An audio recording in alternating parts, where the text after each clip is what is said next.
Hello, my name is Paul, and I'm one of the instructors that are over with the First Church of the Brethren here in Harrisburg, Pennsylvania. In the years past, we've been presenting Windows XP since they were on the computers that we distribute, and they come with some very simple programs on it that are totally free. It comes with Windows, and as in Windows 7, this is also true. What I want to talk to you about is a small program called WordPad. WordPad is a very simple word processor that is good for many things. And to lead into this, I want to tell you a story about a friend of mine. He's got several computers, and he's got it for a specific purpose where he sponsors a social network page on the web where he has a following of several people around the United States. Well, in this, he does like to keep notes on what he's doing, and also they interact with his program. He is not that well versed with working with a word processor, spreadsheet, or anything else. But WordPad will do very fine for him. It's very easy to operate. There's not a whole lot of bells and whistles. In other words, it's a simple program that he's able to use and not be confused with it. So WordPad does have a lot of good things going with it, and in Windows 7 they have done a major upgrade. And what I'm talking about is that when we have this upgrade, Microsoft has caused it to become more like their major product of Office, where they have gone to the direction of using what is called a ribbon. They have gone away from the traditional drop-down menu bar and made it much more graphical and easier to use. They took away a lot of the tools. However, the ribbon does include tools as well, and it's easy to make such selections on this. To open Word Pro, you'll go to the Start menu down on the lower left corner and click on it one time. There is a little window there, a little bar there, where you can type in the name that you're looking for, and you'll type in the word Word Pro. A list will come up to include that little program, Word Pro, and you'll be able to click on that and open this program. Now, in this demonstration here, I have the document open for WordPad. And WordPad, as you can see, is not much different than the flagship of Microsoft Word. However, there's several differences we'll be getting into. It is a very simple program. It's easy to use. There's not a whole lot of features on it. And you can understand that this will not confuse anybody that is new to the environment of using a word processor. Take notice, this is the main body where text is entered. And when we go in there, we take notice that in there is a little bar there. This is not this is called a cursor. It is not your mouse. You use your mouse to point to different items on the window. However, the cursor stays fixed at the location where you are actually typing. When you are going to type, you'll probably want to move the mouse out of the way so you can see the words that you're typing, and if you make a typographical error, why, you'll be able to correct it. And remember that while the mouse is easy to use to make your selections, be sure to understand that these are two different elements in this program.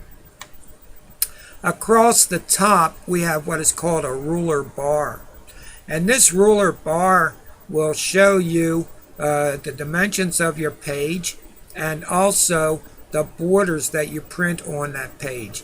In other words, you get to see exactly what's going to be printed if you have a printer.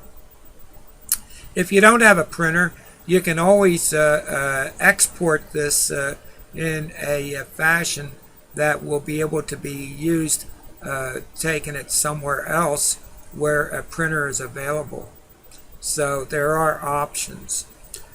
In this, also, we take notice in this bar here, there is a marker at the beginning of the left-hand border.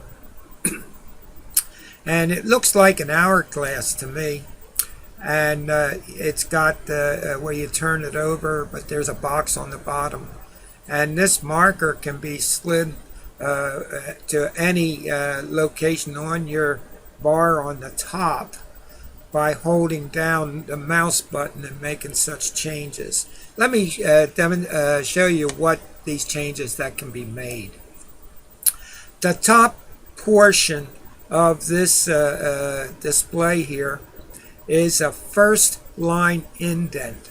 For example, when you are writing several paragraphs, you'll write and when you get done with the one paragraph, you'll press the enter key. That's the only time you're going to use the enter key, is when you want to start a new paragraph. Now, if you have an indenture there, like a half-inch indent, you'll put your mouse on top of this and slide it to the measurement of 1/2 inch. If it can always be adjusted as you wish. On the bottom portion of this, or in the middle, why there is the alignment for the entire rest of the paragraph. In other words, you can have the indentation stay put and have everything else inside that and have it a 1/2 inch inside, whereas the first line is out of it. And I've seen some documents done that way. You have that flexibility. However, there is one more thing I want you to look at, and there is a small square on the bottom, and when you move this inward or adjust your paragraph to be indented a bit for that one paragraph, it is easy to slide that square portion over and both of the top parts will move together. So there is a lot of flexibility here. What was once a menu bar now will be a ribbon. Like I said, it's much more graphic than other programs, and Microsoft has a patent on this, or copyright on this, so that this is exclusive with Microsoft. It was very smart because it does make it very much more comfortable to use than what the old style of using the drop-down menus used to be. On this ribbon now, we have a section on the left here called a clipboard. Up here, when you select a certain text on there, you have a selection there in this box to either cut that item out, and when you cut it from here, it is placed into a buffer and it can be pasted somewhere else. The result is that you will have this text in a different location and only one copy of it. You can copy that over to another document completely to develop further, while keeping the rest of the information on the original document. The copy on there will also do similar things, but what it does is that it will allow you to have two copies, the original and a copy, and the paste button there, which is the largest, is always available for either one. Remember, copy or cut must be completed by a single item called paste. Take notice there's a drop down arrowhead there underneath the word paste, because now we have option to be able to have a paste of several different selections that you have already done. So it does have a lot of flexibility. It is a big improvement of what was before. Now take notice on my demonstration here, the H, the V, 1, 2, 3, the F, they are hotkeys, and these are keyboard shortcuts. When I press the Alt key, these figures will be on display. And when you press that letter or number on the keyboard, it'll perform that function. And it is, for those of us that are used to using a keyboard much more than a mouse, why these are available. Also, if something goes wrong with your mouse, that it's not working properly, it's good to know that these hotkeys on the keyboard are available. Over here next to that, to the right, is something that has nothing but the concern but for the font. A font is how your words appear in your document. In the course of your computer, it comes with quite a few fonts to start with, and when you install other major programs, they will include special fonts for your use as well. Again, we have the drop down arrowhead next to where it says Calibri, and there is a graphical display of what all the different fonts are on your keyboard, on your computer. And take notice that the 11 there, this is set at a point size, 11 points, and this is the size of your font. We have Calibri as a way it's going to look, and the 11 is the size it's going to be. The higher the number, the bigger the size. Smaller the number, smaller the size. As we look to that box, there is also another arrowhead pointing down, and you can make easy selections for different sizes that they suggest. However, be aware that you can also highlight the 11 and make it any size you want. You can make it as large as one letter on one page and fill it up. Next to that is a capital A and a smaller a. When you have text highlighted, you'll be able to select that to make text larger or smaller according to the increments that we saw where the 11 is with the drop down arrow. Now, one thing I want you to realize also on this is that there is a part there where you can make your highlighted text bold, or if you're typing in at the new location, you can also turn that bold on and continue to type in bold. The I is for italics and U for the underline. There is also exponents, and there's also subponents, and be able to use those in a different form. Strike through is in the center, and we can see that we can change our text in color and also highlighting. So that covers this section pretty well. The next part over deals with your paragraph, and your paragraph is how you put in all kinds of special features. For example, here we do have a way of the one button there with the dots in it, is able to have your display with bullets. And also with the down arrow, you have a selection of different bullets you can choose from. And then we have other things that where you can adjust the spacing going on with your lines in your paragraph. You can make them tighter or wider. The second line down is a left justification center and right justification, and then you have one that is like a newspaper that it's blocked on each side.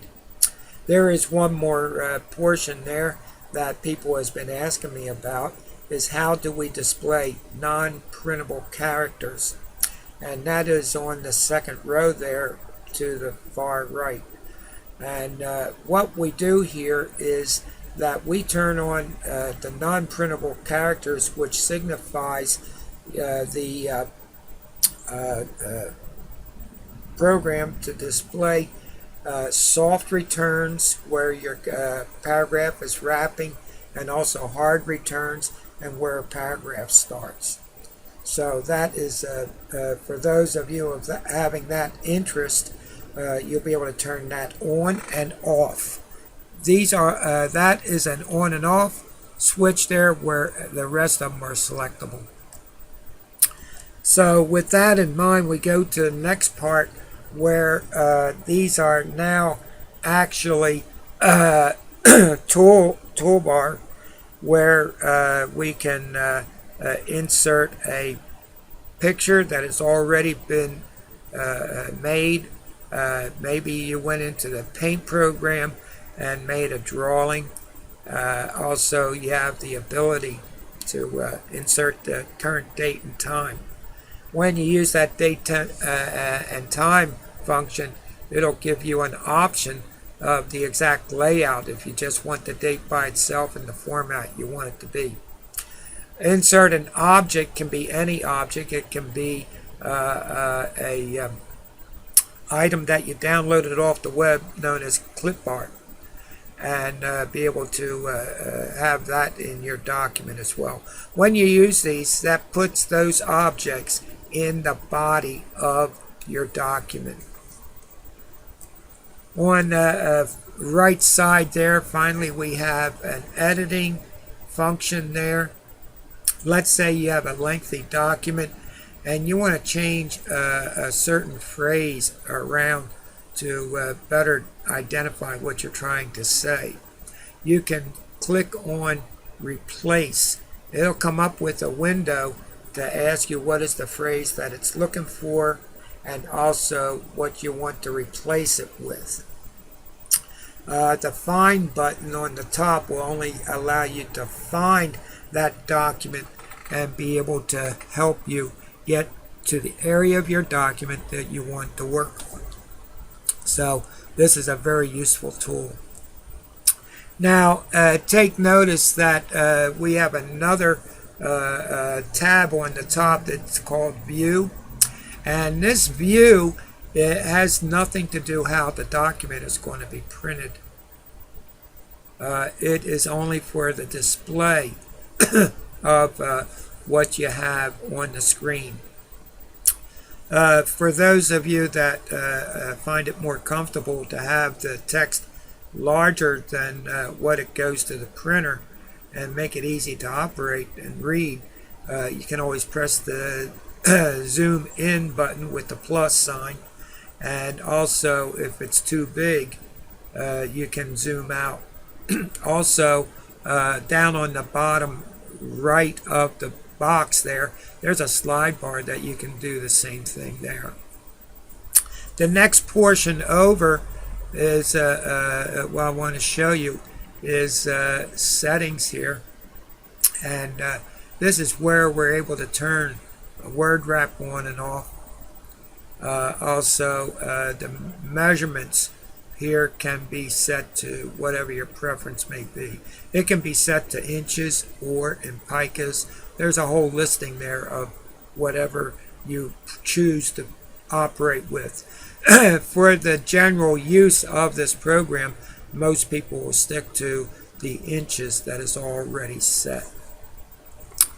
There is one more thing I want to talk to you about, is that in the center of it all is that there is a setting for the ruler to turn it on and off, and also a status bar on the bottom where you're able to see what is going on with your document. I like working with both of them turned on. Check boxes are toggles again. You can turn things on and turn it off. So with that in mind, we like to go to the documents, and I did a couple paragraphs to show you how text is entered. This can be a letter, it can be just a casual note. By the way, when you save these documents on your computer, they don't take up much room because there's not a whole lot of formatting in it. Take notice that I do have the first line indent set to a 1/2 inch, and my documents do have a 1/2 inch on the first line, whereas the rest of the lines are left justified. Now, one nice thing about it is when you use your mouse and you go to a certain area on the document, you can click on it one time and it'll put the cursor at that location. You can continue to edit text with the cursor at the end of your document, but when you want to add stuff to it, you just move the cursor around, get the mouse out of the way, and add what you want to add or remove what you want to remove. When you double click on a word, it will highlight that single word. You can change that word just by typing in the new word. You don't even have to hit the delete key or backspace key. Either one will do it if you want, but you can just take the option of just typing in the word you want to replace. With that in mind, if you triple click 3 quick clicks of the left button of your mouse, it'll highlight the entire paragraph. At this time, it is very easy to be able to copy or paste, cut and paste, or move it around. When you do hold down the left button after it's selected, you can drag it anywhere you want on another area of your document. It'll move for you. Please be aware that there is no spelling corrector. Like I said, WordPad doesn't have a whole lot of bells and whistles, but the ribbon up there makes it very easy to operate. I think that was the goal that Microsoft had, is to have something that is very easy for people to learn how to use their computer and have some kind of a word processor to work with. So over here, take notice, I'm going to demonstrate how this works now, but the buttons there to make text larger or smaller. Notice I have the paragraph highlighted, and when I press the large A there, it increases the size. This will continue to increase. I can tap it as many times as I want until I get the size I want it to be. And take notice that the numerical value on the top there says 18. When I tap it again, it'll even go larger. If I use the other, go to another portion there about the paragraph, take notice this is how the bullets will take effect and line it up perfectly in your document. Take notice it goes inside, so you have a header of a document where you have a paragraph explaining what is leading into what these bullets are for. So you can turn those on and off with this button, and you can use the arrowhead down to be able to make selections of how you want it to look. This is pretty much the operations of WordPad. They have cleaned it up quite a bit and made it even an easy program to even work easier. The advantage of the ribbon has really been encouraging to help people to make it work like a pro, although you don't have the experience yet. So it's a good starter before you get into anything major. It is free. You will never be asked for any money for it. You will also not get any upgrades. So what it is a program as is on your computer. I want to invite you to stop by our classes on Wednesday and Thursday, where we are teaching Windows 7 and also on Saturday afternoon I cover items like this, where we're talking about a word processor, we're talking about stronger programs, and be able to learn and grow with it. Many people say that my class on Saturday afternoon is very much advanced compared to what the basics is on Windows itself. And what I'm there for is to try to help you achieve what you want to get out of your computer. Many people uses their computer for only one or two things, and that is it, and they're happy. And that's okay. But if you want to get more use, more creativity, you want to get into an area where it could be productivity and possibly work your own business, you can go anywhere you want. Let's face it, it was a very old computer back in the 60s that took us to the moon. So these machines are much more powerful today, much easier to use, and they will be able to give you a lot of flexibility that you're looking for. This is Paul Jones. I'm at the First Church of the Brethren, 219 Hummel Street, Harrisburg, Pennsylvania. And if you're in the area, I would like to meet with you.